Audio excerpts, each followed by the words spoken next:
Hello, Melody. What do you want with me? You are a content creator who makes videos about pop culture, film, video games, and more. But your measly subscriber count of 2,000 people has absolutely inflated your ego. Well, I don't know about that. I think I'm more so proud of the content and the brand that I've made from scratch, and sometimes I get a little self-conscious. Shut up! I'm beginning to think that the only reason you make videos is because you love to hear yourself talk so much. All you do is yap to yourself on your little camera. Okay, yeah, that one's fair. What do you want? The piping of the shower that you are chained to is embedded with a colony of deadly Among Us mites. They are all imposter. You have 1 hour to record, edit, and publish a video about the Saw franchise where I will push this button, releasing the hungry Among Us mites to crawl up the drain, and you will become their next meal. No, please! Your time starts now. And be sure to get my good side. I look skinnier on my left. Fine. Welcome back to the third video in my Horror Movies in Real Life series, where I talk about the real-life inspiration behind the biggest horror movies of all time. Today's video, we are talking about the Saw franchise. Come on. You know.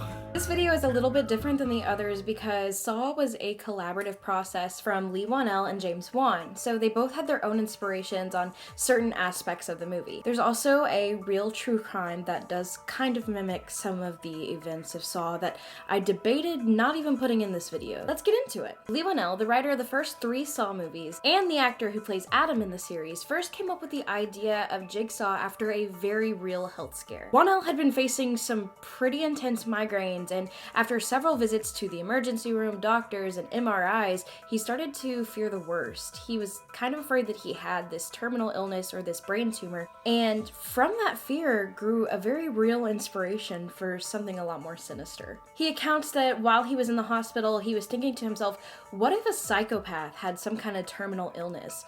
What would they do in their last moments? How would they spend their lives? As this thought process developed, that is how he came up with the idea of John Jigsaw Kramer. But Kramer wasn't the only character in the franchise that was inspired by real events. And this is where the story starts to get really freaky.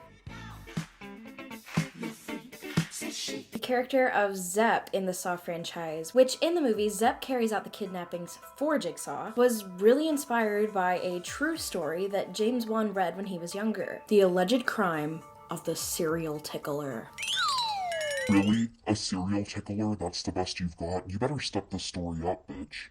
Breaking into people's houses to tickle their feet is somewhere down the line going to lead to something a lot worse. You can't change my mind on that. That is incredibly creepy. James Wan read about a serial tickler who would break into people's houses to tickle their feet and leave. Wan accounts that in the specific story that he is referencing, the serial tickler was caught, and when he was questioned by police, he told the police that someone was forcing him to do it.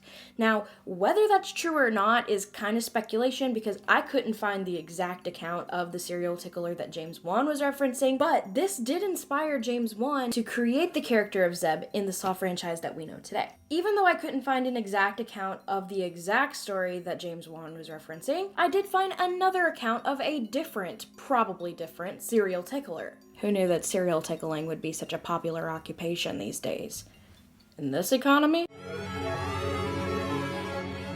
As recent as 2014, there was another serial tickler known as the Boston Tickler. He was notorious for going around the Boston area, breaking into the houses of primarily college students and tickling their feet and leaving. I hate feet. I don't like my own feet. I don't like anyone else's feet. I don't like to think about feet. The idea of someone coming in to tickle my feet freaks me out. A Boston College junior at the time named Daniel Morenzi even gave a police account of what happened as a victim of the serial tickler. Can't make this up. He said that he was in his bedroom and he woke up late to someone tickling his feet. He thought that it was one of his roommates just trying to annoy him, but when he sat up, it was someone he did not recognize. He sat up, but by the time he was out of bed, the serial tickler was already gone. Didn't steal anything, just came in to tickle some tootsies. Hell no, man. What the fuck, man? Is anyone else, like, extremely bothered by this? James Wan, I'm totally expecting a foot tickler movie, and if I don't get it, I'm gonna be pretty upset. I am deeply bothered and disturbed by this, so naturally I want a movie about it. James Wan, where is my Tootsie Tickler film? Those are the two true stories that inspired the majority of the Saw franchise. Between the character of Zeb and the notorious villain of the series, John Jigsaw Kramer, that makes up a good portion of how the Saw movies came to be, and it's really interesting to look at how they were inspired. While horror movies are all in good fun, sometimes life imitates art and it's not always pretty. I know this title is called Saw in Real Life, so a lot of you are expecting me to give a real life instance where something in Saw happened in real life, and there really is a case like that. But I'm warning you right now, it is extremely grotesque, so if you're squeamish at all or you don't like stories about true crime, maybe skip out on this part.